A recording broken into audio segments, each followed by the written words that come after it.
Good evening. The Caneo Valley Unified School District Board of Education regular board meeting of November 19th, 2025 will please come to order. Pursuant to the Ralph M. Brown Act, this is a meeting of the Board of Education in public, and only items on the agenda will be discussed this evening. We invite you to join us in the Pledge of Allegiance. I pledge allegiance to the flag of the United States of America and to the republic for which it stands, one nation, under God, indivisible, with liberty and justice for all.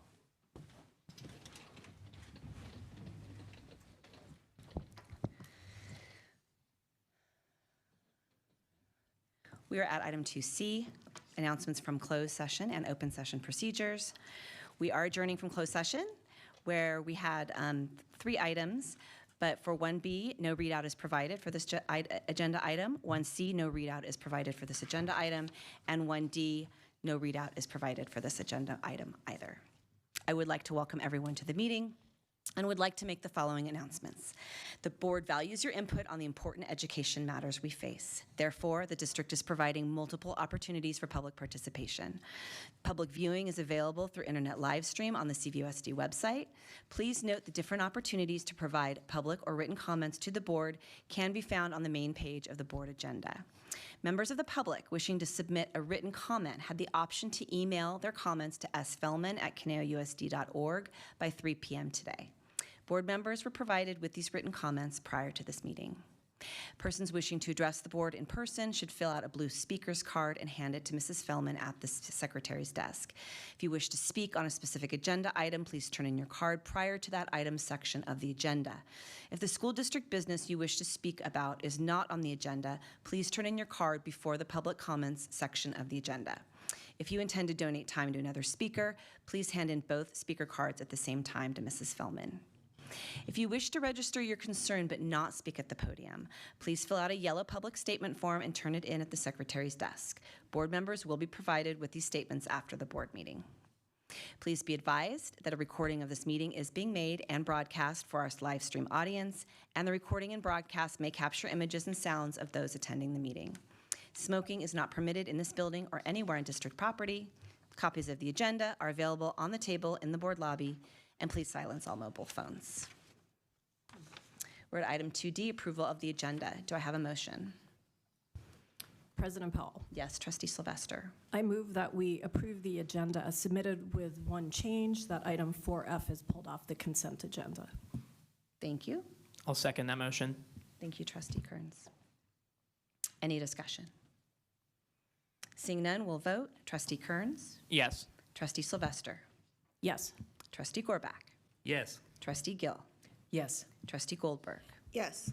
I'm a yes. Motion carries 5-0 with a preferential yes vote from Trustee Kearns. We're now at item 2E, report from parent organization, our district advisory council. I believe we have Heather Spohr here to share with us a little bit. Thank you for being here. Thank you for having me. Okay, put on my. Okay, so good evening, President Powell, trustees, Dr. McLaughlin, district leaders, principals, everybody, community members. As they said, my name is Heather Spohr. I am the district advisory chairperson. And thank you so much for the invitation to speak to you about DAC. The DAC Executive Board met in August to discuss our plans for the year. During the planning meeting, the Executive Board brainstormed several topics that we wanted to cover this year.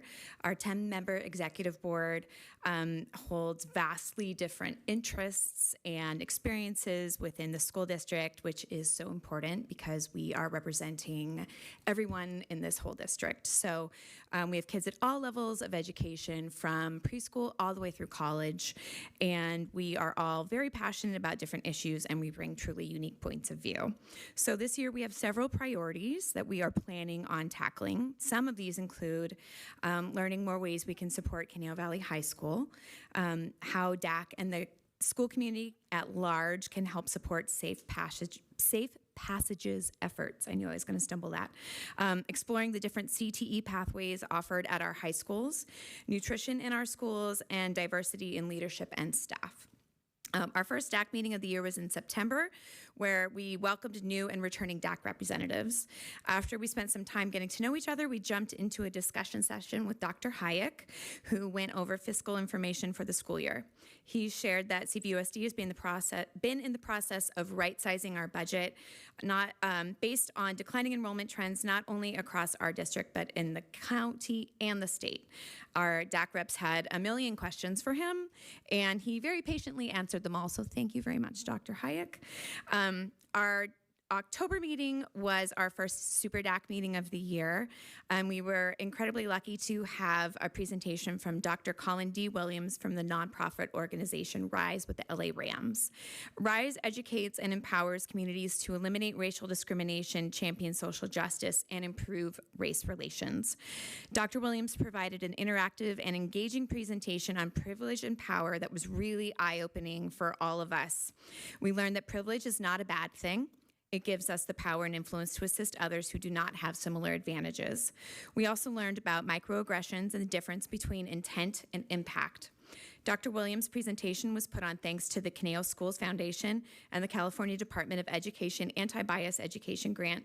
And we were really glad to hear that so many of our students across our schools also received similar training. At our November meeting, which we just held last week, we welcomed Deputy Matt Hirsch from the Thousand Oaks Police Department, along with two of our SROs, Sergeant Victor Holmes and Senior Deputy Vince Grillo, who gave us an extremely informative presentation on e-bikes and e-scooters. I know that a lot of you who are up here on the board, who come to all of our meetings, know that this is something that at DAC we are incredibly passionate about. DAC is made up of parents, and accidents have been on the rise as far with e-bikes and e-scooters, and it's something that we're very passionate about getting more safety information out there.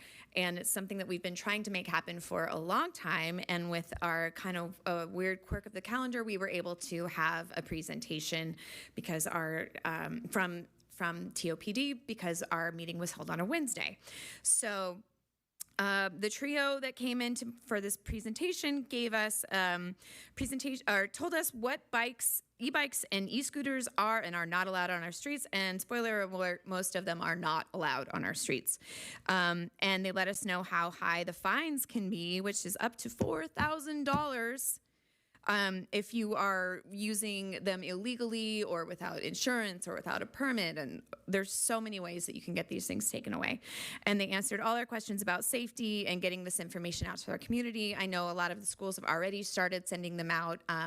My son goes to Redwood, and Redwood sent it out, and I know that a lot of the schools and Thousand Oaks is going to be sending it out, and I know that we're going to be getting that information out there. It's very important to us in the parent community to get it out, especially before parents go shopping for the holidays. So looking forward to our next few meetings. We are going to get a presentation from Newbury Park High School's Culinary Arts Pathway, and I've heard rumors that it's going to include food. So for those of you who will be at our meeting in December, get excited. We're also hoping to hear from CVUSD's nutrition director, and we're also hoping to get more information on CVUSD's math framework. So also, as always, thank you to Mr. Liu for his expert guidance and his awesome assistant Shannon Snyder for all of her help. And thank you to all of you who show up to our DAC meetings to hear what the community has to say, and for those of you who help us get the word out for everything that we discuss at our DAC meetings. DAC is only as successful as those who share what we discuss at our meetings. So thank you very much for the opportunity, and I appreciate it. Thank you so much for that. And we know that District Advisory Council is a very important vehicle for communication and input and interaction between district and parents.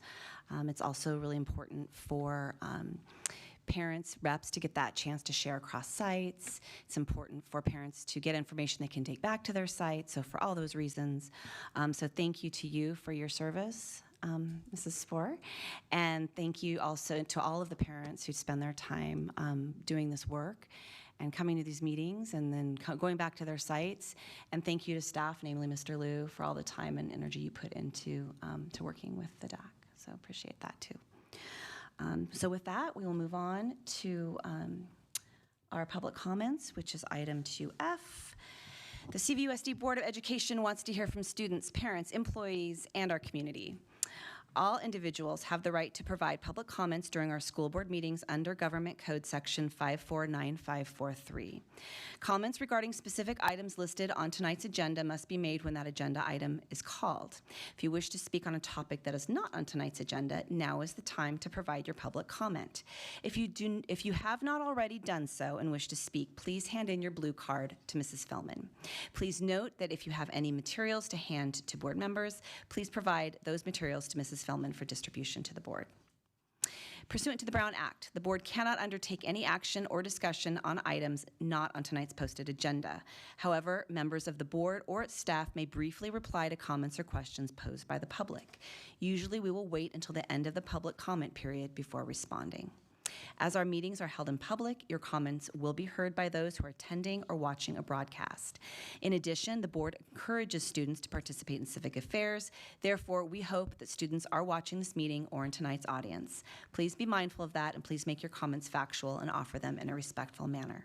In compliance with all applicable state and federal laws, the governing board strives to respect the privacy rights of students and employees during our meetings.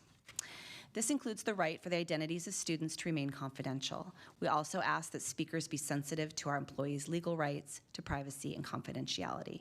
As a reminder, those requesting to speak at this time will speak on items that are not on the board agenda. Please note that speakers' cards will not be accepted once the board starts the public comments agenda item with the first speaker. Mrs. Fellman. Yes, and we have some public comments. Thank you very much. We have two speakers tonight. We will start with Gabriela Magdaleno, and then we will have Amy Kirksey, and you each will get 3 minutes at the podium. Thank you for being here. Do I go ahead and start? Good evening. My name is Gabriela Magdaleno, and I'm honored to serve as an elementary intervention school counselor for our district. I am here tonight to express my sincere gratitude for the board's continued support with their comprehensive school counseling services. After 17 years of working in mental health services as a licensed MFT and a school counselor, I know without a question that early and proactive intervention can transform a child's well-being and shape their future. In my current role, I am privileged to support students and families in the areas of attendance, social development, and overall school engagement. I currently serve at Glenwood Elementary, Walnut Elementary, and Ladera Stars Academy. Each year, I work with site leadership teams and our counseling department to design strategic, data-informed attendance practices tailored to the needs of each school community. Our collective focus is early intervention, as addressing absenteeism and social emotional concerns at the elementary level significantly increase long-term student outcomes. My commitment to early intervention is also personal. Having spent much of my career in middle and high school, I observed that many academic challenges, behavioral concerns, and attendance patterns really began in elementary school. The elementary setting provides a unique opportunity to work closely with families where parental involvement is strong and relationships form quickly. This allows us to move from reactive responses to proactive prevention, consistent with our district's LCAP goals and evidence-based school counseling practices. Furthermore, as an English learner myself, I credit much of my success to one simple thing: showing up. School wasn't always easy. I faced many challenges, but every day I walked through those doors, I left feeling more confident, more connected, and more capable. That belief that daily presence builds confidence and opportunity is at the heart of the interventions we design at each school. I would like to highlight Glenwood Elementary for its significant progress this school year. School-wide attendance has increased from a 94% to a 95.68%, reflecting the positive impact of our school-wide interventions. One such initiative is Fun Fridays, a structured setting in which students participate in counselor-led activities that promote social skills, emotional regulation, and a strong sense of school belonging. We also implemented a tardy-free initiative to remind students that while they can't control illnesses, they can control arriving on time. As part of this effort, we host Spin Tuesdays, where students who are on time for 2 consecutive weeks get to spin our attendance wheel of prizes. This initiative has boosted student motivation, encouraged peer support, and improved parent engagement and communication. As a direct impact of our comprehensive elementary counseling, our CVUSD schools have healthier school climates, improved academic outcomes, and stronger communities. As board members, your support for these programs help shape the future of our district. Thank you. Thank you. Next up, Amy Kirksey.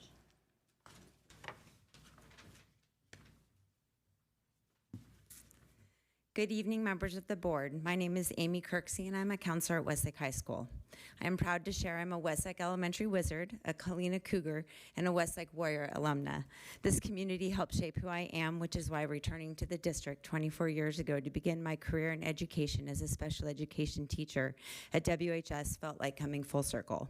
My 2 oldest daughters also graduated as Westlake Warriors, and I'm now in my 10th year serving as a counselor at Westlake High School. Thank you for allowing me the opportunity to speak with you all tonight. As a direct result of the support and belief you have shown in our district's counselors through the Hatchings training program, we have gained not only a wealth of knowledge and resources, but also something even more valuable, a purposeful and cohesive space to collaborate. Over the years, I've been asked, what does a day in the life of a WHS counselor look like? And each time I giggle. And without sounding too vague, I respond by saying that in our 198-day work year, no 2 days are ever the same. I share this with you because I'd like to give you a quick bird's eye view of what our WHS counseling team has been privileged to do for our students since the start of this school year. In just the past 3 months, our team has supported students through 2,086 individual counseling meetings, delivered Tier 1 presentations such as High School 101 for our freshmen, and post-secondary planning for seniors, held one-on-one meetings with both our freshman and junior classes.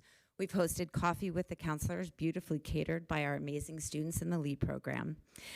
And we've organized lunchtime quad activities and welcomed visits from the sweetest therapy dogs.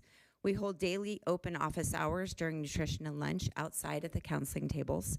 And we've provided virtual and in-person evening presentations for parents and guardians, attended professional development conferences, met individually with seniors for college planning, typically writing approximately 60 to 70 recommendation letters each college season, and we have been supporting students navigating the dual enrollment process. As we are all aware, we're living through a historically unique moment, and the impact of this has undoubtedly reached our students. This makes it more important than ever that we show up for them, offering emotional support, connecting them with school and community resources, and remembering that we're all human and in need of grace and understanding. I'm certain all of us counselors have experienced moments that remind us of our why, the purpose we proudly carry in this role. I would be honored to share one of my moments with you. Recently, I received a message from a student that deeply touched me and captures the heart of the work we do. This young lady embodies the words resilient, fierce, and mighty. With courage and vulnerability, she shared, there were times when I felt like giving up and thought about not being here anymore, but you helped me find hope when I didn't see any. You reminded me that my life has meaning and that things can get better, even when it feels like they never will. Thank you again for giving me the opportunity to speak with you tonight and for believing in the work that I and the 43 counselors I'm honored to serve alongside in this district do every day. I wish you all a wonderful and safe holiday season. Thank you. Thank you both for coming tonight and sharing with us about the work that you do. Okay, we're going to move on to item 3A, our action items. Do I have a motion for item 3A? President Powell. Yes. I move that we approve the annual resolution 25/26-18, Inclusive Schools Week. Second. Thank you. Any discussion on this item? Seeing none, we'll vote. Trustee Kearns. Yes. Trustee Goldberg. Yes. Trustee Gill. Yes. Trustee Gorbach. Yes. Trustee Sylvester. Yes. I'm a yes. Motion carries 5-0 with a preferential yes vote from Trustee Kearns. We're now at 3B, which is officially a public hearing, We will now convene a public hearing to receive public testimony regarding the appointment of Nathan K. Harimoto to the Personnel Commission for a 3-year term of office commencing December 1st, 2025 to November 30th, 2028. Are there any public comment cards on this item? Thank you. I will therefore now close the public hearing at 6:44 p.m. Are there any comments or discussion on this item from individual board members? Anything from Mrs. Ashmore? We're okay? Okay. Then we get to proceed to agenda item 3C. And this is one that I need a motion on.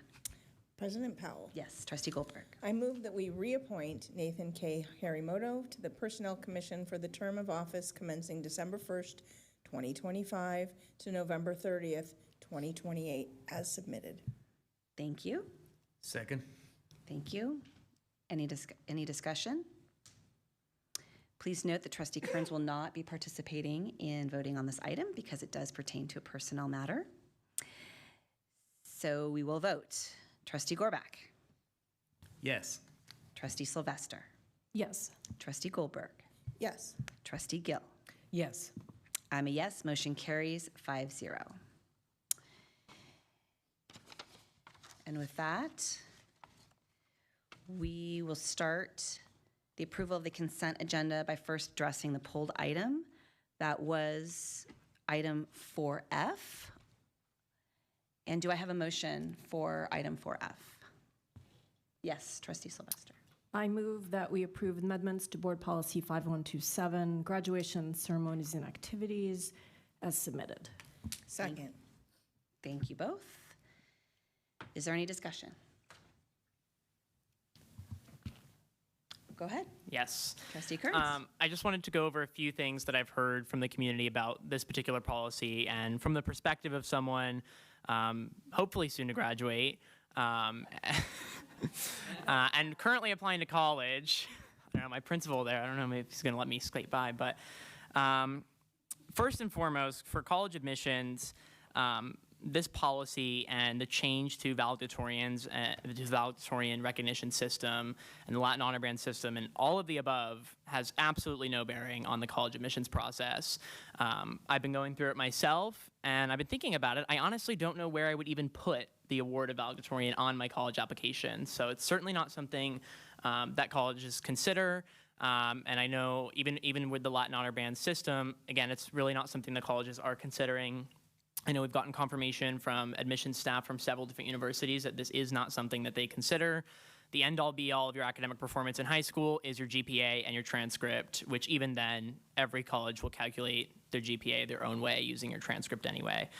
Another thing is the GPA threshold. A lot of people have remarked to me that it's a little too broad. However, I feel like recognizing different pathways to academic achievement and different priorities that different students have in high school is very, very important. High school does not just prepare you for college, it also prepares you for life, which is something that I've had to reflect on, in thinking about this policy. What is the actual point of high school? I've come to the decision that it really is to prepare you for life. And there's a number of different careers that you can pursue after high school, many of which do not require college. However, those students who work just as hard, arguably, should still be able to have some sort of recognition, which this current policy, I believe, accomplishes. In talking about recognition, also, I've heard that there's no recognition for AP honor students. I think this is addressed by the fact that weighted GPA is used. Essentially, this means like above the 3.9 threshold for summa cum laude, it's going to be a lot easier to achieve that if you take AP honors classes. Basically now that just means it's not going to be impossible for CP students to achieve academic recognition. It just means that it's going to be, you kind of have to have a perfect transcript, if you will, which, as I said in the last board meeting, is very difficult to accomplish with all CP classes. So it really, in my opinion, still does give an incentive for AP and honor students to kind of, or potentially CP students to bump themselves up to that next notch of academic performance. Yeah, I mean, my only remaining concern would be the start date of 2028. I think, however, that's a good compromise, weighing both sides, that number one, this policy needs to change now, and number two, that we don't want to surprise people. So for any students watching, if you're a junior and you're senior, it will not impact you. It's only going to impact current sophomores, I believe, the class of 2028. For me, not ideal, but I think I think it'll end up working out. So that way, sophomores have adequate time to plan the most academically important years of their high school career, the second two. So yeah, I hope that helps quell any concerns that the community may have about this policy. It's been very well thought out. I'm very proud of the work that the committee has done. They really did some deep searching and deep discussion. And so that's all I have to talk about for this. That was very thorough. Thank you for covering all those points. Appreciate you, Trustee Kearns. I think we had, yes, Trustee Sylvester. Okay, some other pieces to this. So first of all, I will agree with Trustee Kearns that this and the valedictorian really doesn't have any bearing on college admissions. They look at your courses, the rigor, what else you do, et cetera. And I do believe, and I'll circle back to it, that there are other ways that we can recognize achievement in addition to the Latin honors. I expressed some of my concerns last time, most specifically around whether we should use a weighted versus an unweighted GPA. Now we have some additional data. I think we want to thank Dr. Suter for that. So thank you. Just to begin, and this reiterates, bless you, a point I made last time. The current valedictorian system is clearly not working on every level that's been discussed. I completely agree that college prep students and all students who don't take honors or AP or IB classes but get great grades, they should have the opportunity to earn these Latin honors. And I also believe our AP and honors and IB students should be able to earn this while still taking those elective non-honor classes, theater, journalism, choir, et cetera, which is what really, at the end of the day, provides our students with a well-rounded educations. I wanted to go on to say, back to the argument weighted versus unweighted. In colleges and at universities, an A is an A. There's no distinction on your grades regarding course level.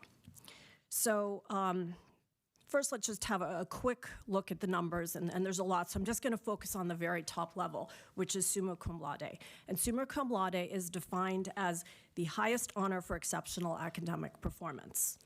So I did look at it, and there are some high schools that use a weighted GPA, but those high schools that use a weighted GPA tend to use a 4.2 and above cutoff. And that circles back to Trustee Kearns' point of view. If you use a 4.2 cutoff, then any college prep student with a straight A GPA would not be eligible. So I don't think that's something feasible, and I would not propose that. So just looking at the numbers from last year, if you used a weighted GPA, as we learned last time, across all of our schools, again, just at that top level, it would mean that 36% of our graduating seniors would have been summa cum laude. Again, that's the top category. At Westlake High School alone, sorry, I'm splitting out Westlake, but their numbers are very different than the rest. At Westlake High School alone, in last year's graduating class, half of the graduating seniors would have graduated summa cum laude. Every other student would have had that highest academic achievement. Conversely, if you use an unweighted GPA, across all of our schools, 12% would be summa. And if you look at the way that is generally described and defined, summa cum laude is generally 5 to 10% of the top of your class. So by using unweighted, again, 3.9 and up, you'd have about 12%. At Westlake, it would go to 16%. So again, my opinion, using weighted, and again, not being able to separate out those non-CVUSD classes, and I understand why we can't separate them out. Some of these games will still go on for some of these students. But again, using an unweighted and having half of Westlake's high school seniors with this very top designation, to me, it just makes it much less meaningful. And I'm all for rewarding students that do all kinds of things. I love when we're in the boardroom and we have student performers come in, we have scientists, we have unified athletes, we have really broadened who we honor here. I just don't believe that using this Latin honors policy to pretty much honor that higher percent, it dilutes it in my opinion. My very last point is I too appreciate all the hard work and thought that this committee undertook. And I know I'm speaking against one of their recommendations, and I understand the perspective they used. I just don't think that the way this policy is crafted is the only way we can encourage students to strive and to take the challenging classes.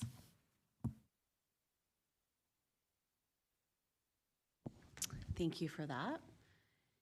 Any comments from other board members? Yes, Trustee Gill.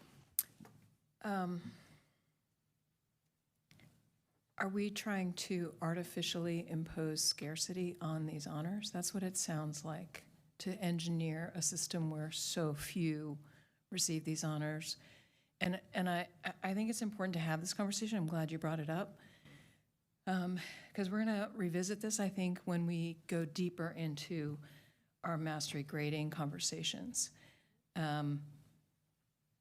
Our goal is for every student to master every course. And so that result would be every student receiving an A. But when that begins to happen, we'll receive pushback in the same way that we're having the conversation about how many students receive academic honors. And it's my perspective that however many students meet that threshold that we're setting, they fully deserve, they have earned that recognition. And if it's half of Westlake High School students, I think that's a beautiful thing. Thank you. Just to quickly, very briefly add on, I think, at first, I, like Trustee Sylvester, was a little taken aback by how many people are achieving this. But I think after some reflection, there's a little bit of a conceptual shift, if you will. I now feel like it's really representative of how good a job we're doing as a school district, quite frankly, that we have 50%, let's look at what that number actually means. 50% of Westlake High School has a 3.9 or above on a weighted GPA. That's pretty impressive to me. I mean, I think a lot of parents that I've met, a lot of grandparents that I've met, they always talk about, oh, my child has a 4.0 and above as something really impressive, and it is. And to have half of one of our high schools have that level of academic achievement is extremely impressive to me. And yeah, I think we should fill up 20 rows at the graduation ceremony with it. And I think it's something worth celebrating. So that's the perspective I took it at. I absolutely understand both sides of the argument, though. Who's next? Yes, go ahead, Trustee Gorback. I guess I just feel from the other way, do we want to send our kids to school to be honored, or do we want to honor the kids who succeed to do well? And I think the distinction is, I've heard from our counselors so much that kids won't take this course because it doesn't count toward the GPA, won't take this course, and kids are giving up leadership and music classes and skilled classes just to get the honor. And I would rather the Latin system, the summa cum laude, honor based on all their classes rather than just the emphasis on AP. And I want our kids to come to school to not just for the honors to look for, but to explore interest in their lives that they may not explore. I mean, I've heard of kids that won't take leadership because it doesn't count toward the honors. That's to me, that hurts the kids. That's all. Can I ask for clarity on that? Because to me, that sounds, I just want to know if that sounds like you're leaning towards unweighted versus weighted. I'm just trying to figure it out. In my head, I've been going back and forth on this because I have 3 children who were all very driven to be valedictorians. And in one of their classes, there was a classmate who achieved valedictorian status by taking a lot of honors, but in the arts, which I thought was fantastic. There was a subset of kids who were very not happy about that, if you remember. But my child was like, that's great, because this person mastered at their level. And I know I'm not going to come to a conclusion in this thought currently because I can't. But I think part of the discussion with my children last night was, do you think that kids who achieve summa cum laude, but got all Bs in those top classes and took enough of those honors, AP, dual enrollment, whatever, to get that, to reach that GPA 3.9, were weighted. Do you think that they feel like that adds to an imposter syndrome? Like, I worry about unintentional consequences of things like that. So I'm all for honoring students at their level. Like, if you are like, I think to Trustee Sylvester's point, summa cum laude is the top. We're not, everybody will say, you know, I got all A's, this person got all B's. Like, where does that, I don't know. I'm arguing against myself currently, which is frequent. But I trust that the committee looked at all of this, and so I'm a firm believer in listening to the experts as well, which by the end of this discussion, I hope that I can come to an actual conclusion. I really appreciate. But I look forward to, it's okay, but I look forward to revisiting this, because I know one thing about policies, we can revisit. Yes, we can. I appreciate all of your comments, and I think it's clearly something we've all thought about and we're grappling with, and part of that is because this is requiring a very big mindset shift about how we view student performance and honoring academic achievement, right? And I'm so glad that Trustee Gill brought in the link to mastery grading and all the things that we want to see happening around that, because that's changing how we are thinking about this. And it is hard. Like, we've all been so programmed to think about all of this differently, right? And so when I went back and I watched our meeting last time, I watched the presentation again and I watched all the questions. And again, just really appreciate all the work that's gone into this. And a couple of things that I wrote down were a couple comments from committee members. One of them was a quote from Emily Nelson. She said, what we wanted to get at was we were trying to create the most humanistic policy possible.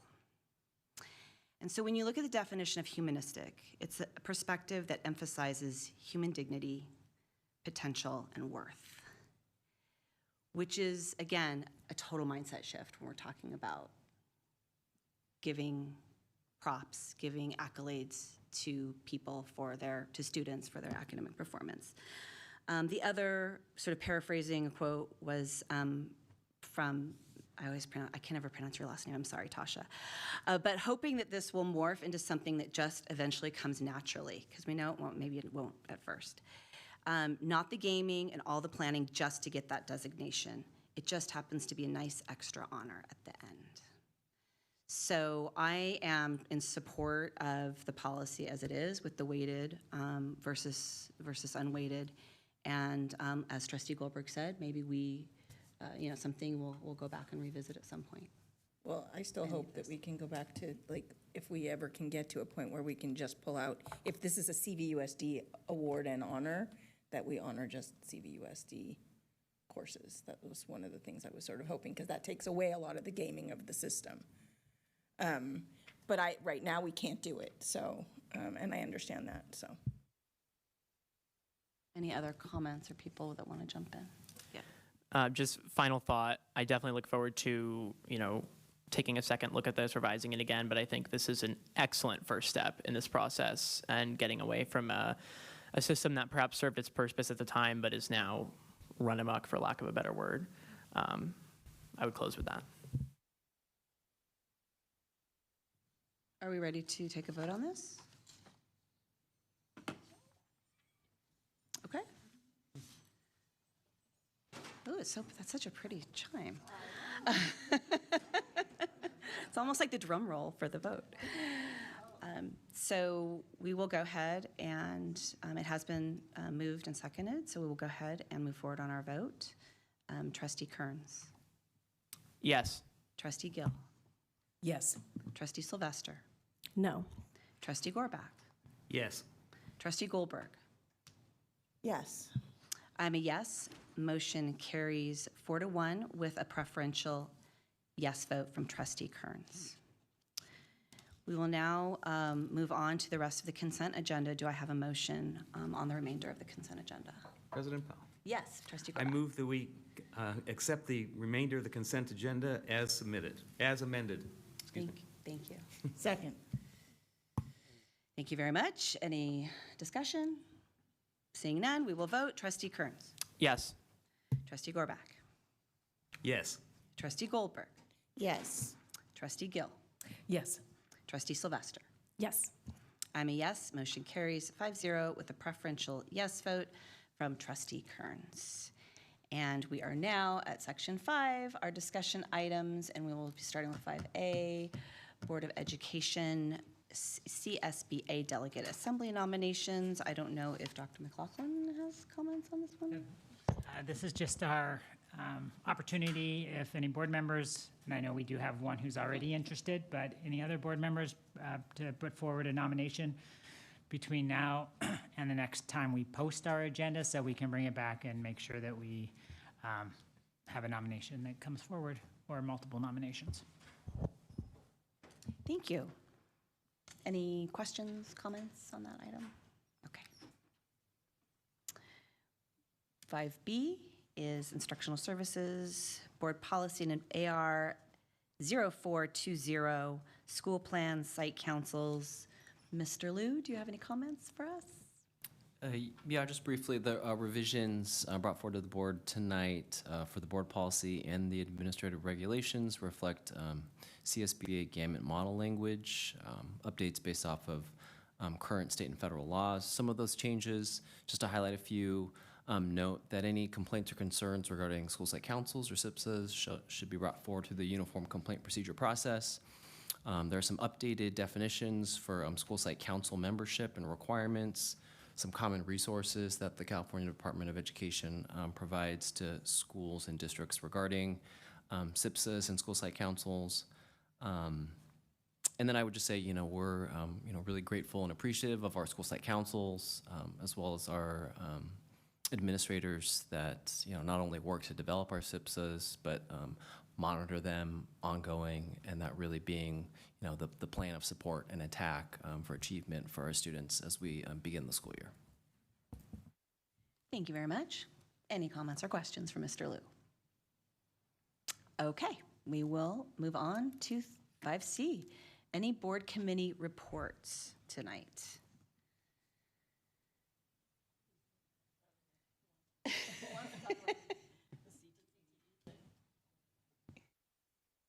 Oh, come on, Dr. Powell. You did such a beautiful job in your introductions. I was going to comment on that. You were. Well, then, do you want to talk? I mean, I can say a few words. I mean, just in general, there was several of us at the CTE Advisory Day. CTE is Career Tech Education. I think I've been on that committee or going to these meetings since I started on the board, and the first meeting was on Zoom. So to say we've come a long way is an understatement. But even over the past few years where it's been in person, the number of participants, students, teachers, business, and community members has grown so much that they have a good problem now. They've outgrown the room at Cal-Lu that they've been given. So again, it's an amazing day. You get to hear directly from the students who are taking some of these CTE pathways. And I especially like the one student who started down one pathway and realized that that wasn't his thing and changed to a different one. And that's really what high school and exploration should be about. Again, I have it written here, but I'll say it again. Dr. Powell did a very nice job in her introductory remarks. And the keynote speaker, once again, was Dr. Gazelle Bice. She is the regional coordinator for these types of programs. And again, she reiterated, again, the importance of offering this to our students, and also specifically how the pathways mesh with the needs, the workforce needs, and the post-secondary educational opportunities here within our county. So that's always really interesting to hear about. She also talked about the various funding streams that are available for these programs and pointed out how ahead of the game CVUSD is in utilizing these funds.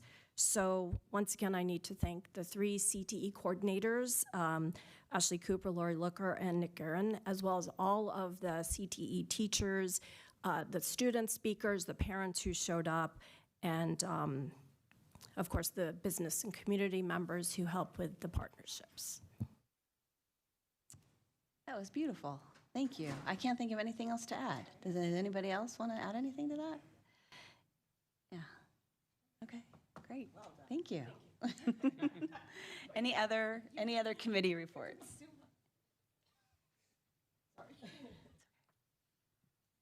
Okay. Then we will move on to trustee comments. And we'll start with trustee Kearns. Good evening, everyone. We had a Student District Advisory Committee meeting in this very room on a very rainy day, but it was a great place to be in the rain, inside, warm. We had a discussion on inclusion from the inclusion teacher on special assignment, Mrs. Sarah Cummings. She was absolutely amazing, really engaged with all of our students. We made a little poster. We watched this short film called Loop, I believe, which went over some. It was an interesting adaptation of what it looks like to communicate with someone with disabilities, and so students learn. And actually, there's a really nice takeaway, like take-home flyer, if you will, with some tips of like how to go about communicating with a student with disabilities, so that we can form those relationships and make sure that every single student, regardless of anything, feels included on our campus. So it was a really productive discussion, and I thank you, Mrs. Cummings, for all the incredible work that you do, and thank you, Mrs. Judd, for help setting it up and help facilitate that discussion. We also had in-person subcommittee time for the first time ever. It was a big success. A lot of the student DAC representatives really liked it. We just kind of split up into different parts of the group and different corners of the room, and we broke into subcommittees. They had time to plan. Our publicity subcommittee did some social media stuff, so everyone was really productive.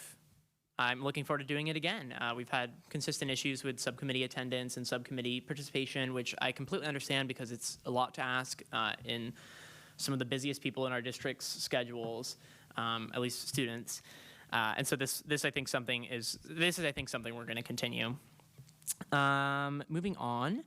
Happy Native American Heritage Month. I spoke about this a little bit at the SDAC meeting, but as Trustee Gorbach always says, I don't know if you were planning on saying this in your comment, not to steal it, but I think it's a really great notion that he has of like, with Bullying Prevention Month and everything, it's not just about this month. It should be something that continues every year, every single day. So I think Native American Heritage Month, that really is applicable to, and recognizing all they have done for this country and all that we have honestly taken away from them for that to happen, and recognizing that and hopefully giving some of it back. So with that said, we're moving into fall break, and if you choose to celebrate Thanksgiving, it is a great time to recognize something that you're thankful for. So I am very thankful for this Board of Education and for our superintendent and for district staff for doing an excellent job running this district, probably the best that I've ever seen personally. Limited experience, but I think it's still true, especially facing some things that we've seen in the federal government going on. I'm very, very, very, very happy that the locus of government is here in this boardroom. So thank you all of you in this room. Have a good night, everyone. Thank you. Next up is Trustee Goldberg. Well, I'm going to start with, I thought that the SDAC use of time for subcommittees was a brilliant solution to a problem that exists everywhere, but particularly with busy students, to give them time. I think that was a great gift, so kudos to you and Ms. Judd for coming up with that idea. And one of the takeaways from your meeting, from Sarah Cummings' presentation, was start with hello, which is a great thing to practice this season. Just try it. You see somebody, say hi. It's not, it may feel scary, but it actually will open your world.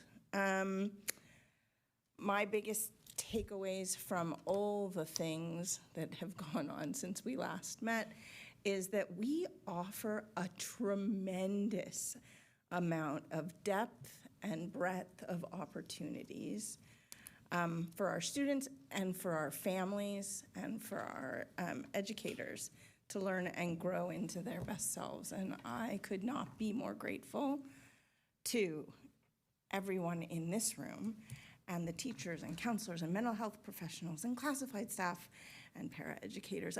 I'm going to go on. I have all of them, business services,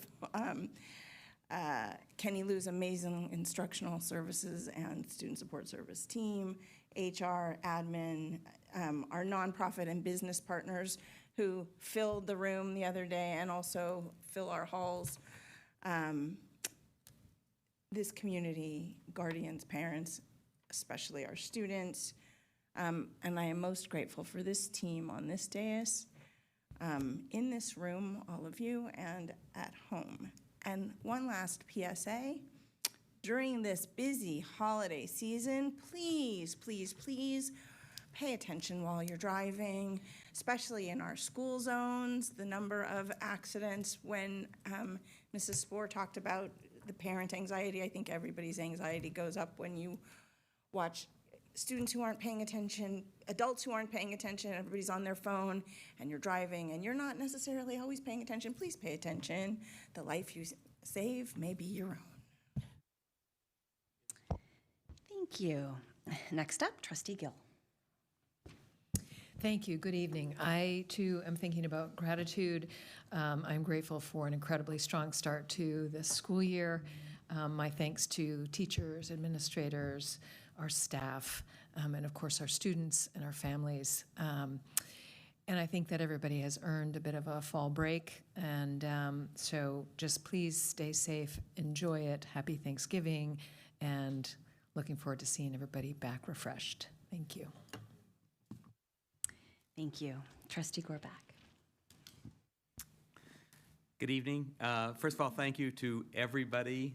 I want to start with the most recent highlight, and that is connected directly to the program that we had at SDEC.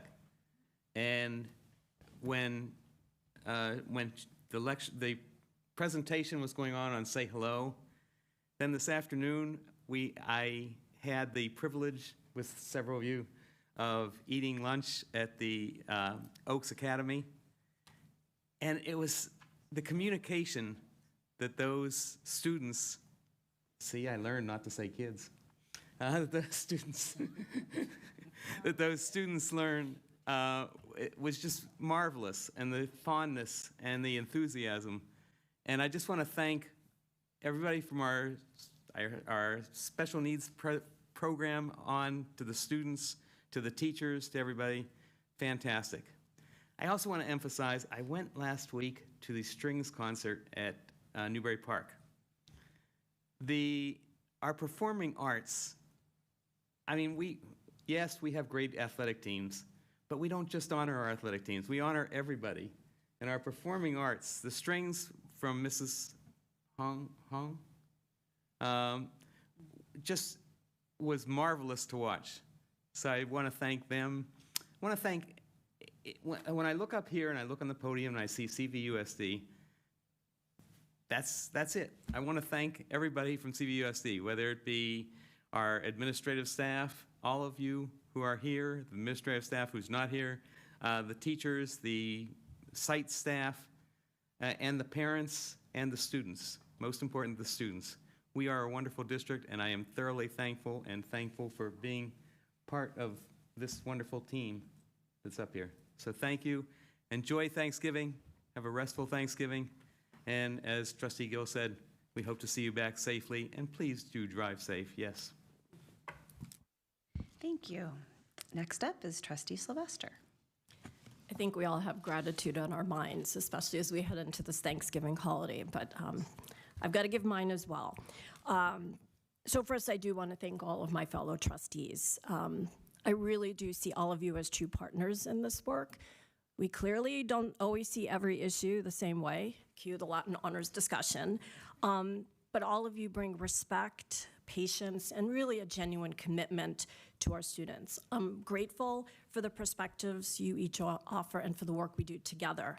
And I too believe this is the best Board of Education I personally have ever encountered as well.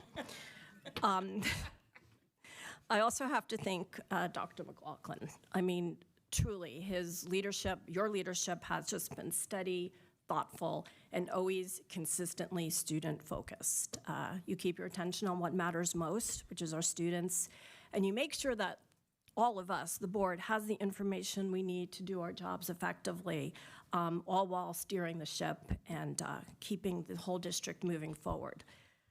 I'm grateful for the cabinet and all of our district administration. Your jobs are pretty demanding. And then the board adds requests for more reports, more data, like we need unweighted GPAs, more presentations. And every time you respond with professionalism and complete follow-through, even while balancing all these other responsibilities. So you truly make all this work possible. And of course, I have to thank our teachers, especially our site administrators, and all of our staff, both on our school sites as well as those who are behind the scenes. You show up every day for our students, and nothing we do or say here would matter without your hard work and dedication. I also have deep appreciation for our parents and our community members. You heard earlier tonight from Heather Spohr, who is the chair of DAC, and all of the interesting and exciting and engaging things that they have planned. And that's just one of our 6 parent DACs, plus we have our student DAC. The views that are expressed at those meetings, and we all go to very many of them, really help ensure that our students, all of our students, feel supported, safe, and able to reach their full potential. Parental involvement, community involvement is a huge part of what makes CVUSD such a strong district, and I thank you. Finally, a very special thank you to Sherry Feldman, who's sitting back there. She deserves so much, so much appreciation and gratitude. She wrangles us in the nicest possible way. She keeps us going. She manages our schedules. She manages all of the aspects of these meetings and our needs. We are so lucky to have her here. I wish I can clone her and have her help me with my personal life. That would make a lot of things, including Thanksgiving planning, much smoother. In any event, I wish everyone to have a happy Thanksgiving break, and we will see you all in December for the last meeting of 2025. Good evening. Thank you. You all were so eloquent, and obviously so much gratitude coming out of everybody tonight. There's no way I can possibly say it any better, so I will just echo so much of the gratitude and gratefulness that has just been voiced here for so many people here in this room and elsewhere.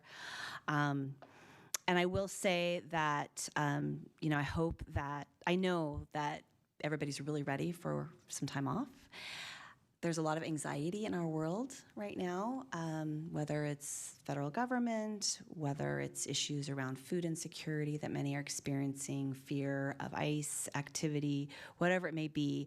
My wish for everybody for this Thanksgiving holiday week is just that you can find some moments of joy and opportunities for connection, and that you can be safe and find safety.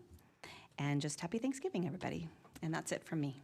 Dr. McLaughlin. All right, well, I'll continue with the theme tonight, and just my gratitude goes across the district, from departments to classrooms to just all the work that happens within our district as a whole. So I hope everyone has a safe and enjoys their time with friends and family going into next week.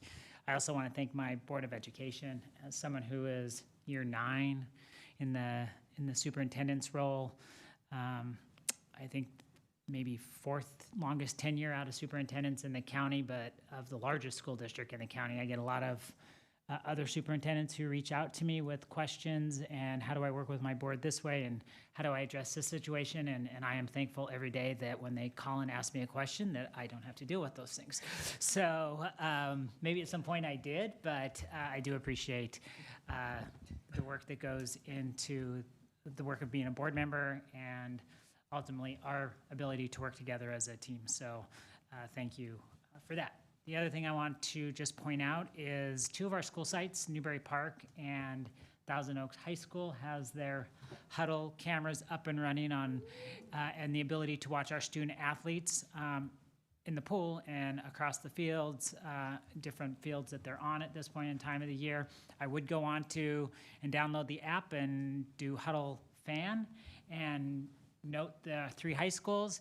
You will have a schedule set for you. You'll see what live events are up each night. I think there was 5 games on tonight or this afternoon that I was able to tune into for a little bit just to kind of see how the cameras work. And they are really good quality. So I will tell our folks out there, we can hear what you say in the stands. And it is noted near the cameras that we can hear you, but Westlake should be done in the next couple weeks, and all 3 of our high schools should be up and running at that point in time. But it is kind of amazing to be able to tune in and see all of our athletes. Parent or grandparents who live in Hawaii can sign in and see their grandkids play sports, which I think is great. It's free of cost. You don't have to have a subscription. HUDL is what you would look it up under Huddle, HUDL, fan in the App Store. I've not done an App Store ad before, but here we are, going into Thanksgiving break. So with that, have a safe holiday season. Gives you more sports to watch. Yeah, I do watch. Just like you. Thank you. And we are at 6A, future board topics. Do board members have any topics they would like to add to this list for future board meetings? Seeing none, we will move on to 6B, which is adjournment, and this meeting is adjourned at 7:25 p.m. Thank you, everybody.